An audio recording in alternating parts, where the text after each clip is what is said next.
Bom, evidentemente que esse caso da carne é um problema grave para as empresas, mas também é motivo de muita preocupação para o consumidor.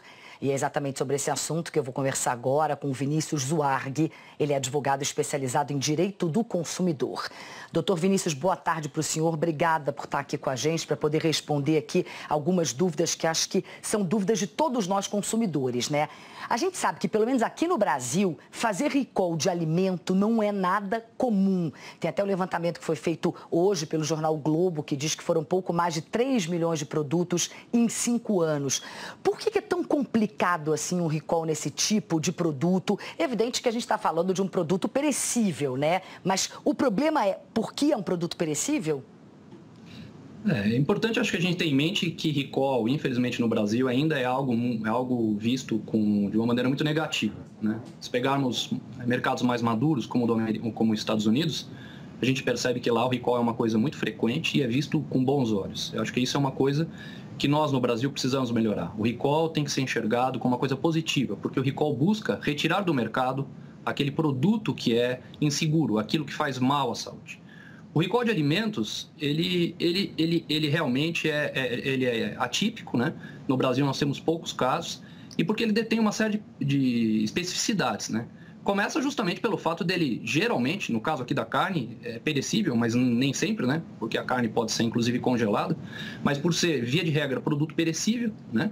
E de valor baixo agregado, né? Então, às vezes, as pessoas não reclamam de um produto que não está adequado para o consumo. Eu diria que essas são as duas razões, basicamente, de que ainda nós não temos ainda uma grande quantidade de recall, somado, obviamente, à questão da falta de cultura nesse sentido. Agora, como localizar e identificar esses lotes que foram vendidos, doutor? Ou seja, como saber o percurso que a carne fez? Essa é uma grande dificuldade, né? Se nós estivéssemos diante de um recall de autopeças, isso seria muito mais fácil, um recall de medicamentos, isso seria muito mais fácil, né? É mais fácil você encontrar quem comprou, é mais fácil você encontrar o lote de produtos defeituosos, né? Se é que são defeituosos, mas vamos partir da premissa que sejam, né? É muito importante que nesse momento, ou seja, se de fato as 3 empresas ou tantas outras que surgirem vierem a fazer o recall, né, que nesse processo elas contribuam com toda esta rastreabilidade dos produtos, ou seja, onde estão essas carnes, quem são os açougues que receberam, né, quantos quilos de carne, a possibilidade de se identificar todos os lotes, né, isso tudo ajudará muito no processo de recall, que nada mais é que um processo de substituição desta carne que eventualmente é imprópria para o consumo. Doutor, claro que isso vem mudando, mas a gente sabe que ainda tem muito consumidor aqui no Brasil que não pede nota fiscal. Isso dificulta a comprovação na compra, no caso da carne, que é o que a gente está falando agora, e evidentemente depois um possível ressarcimento? Atrapalha. É muito importante que o consumidor guarde todo tipo de documento. Muito embora, de uns tempos para cá, como mudou muito, né? Nós vivemos um ambiente muito mais digital, com a internet, há muito mais rastros no mercado de consumo, isso facilita. O consumidor não necessariamente precisa ter o cupom, mas ele pode buscar esse processo de venda junto ao açougue, junto ao supermercado que ele comprou, eventualmente demonstrar a aquisição através do seu cartão de crédito e de tantas outras formas que existem.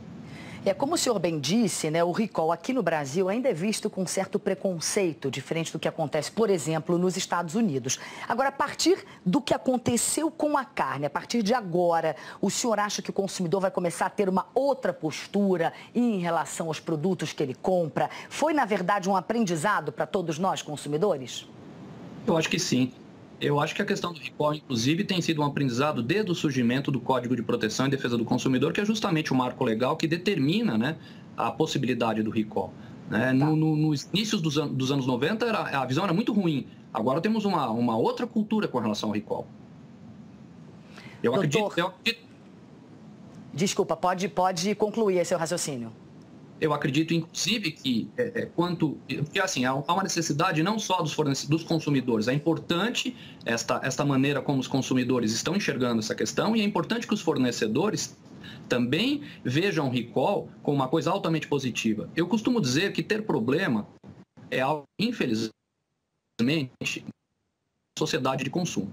Mas a maneira pela qual o fornecedor vai trabalhar essa questão é que justamente vai dar mostras da preocupação dele com o mercado de consumo.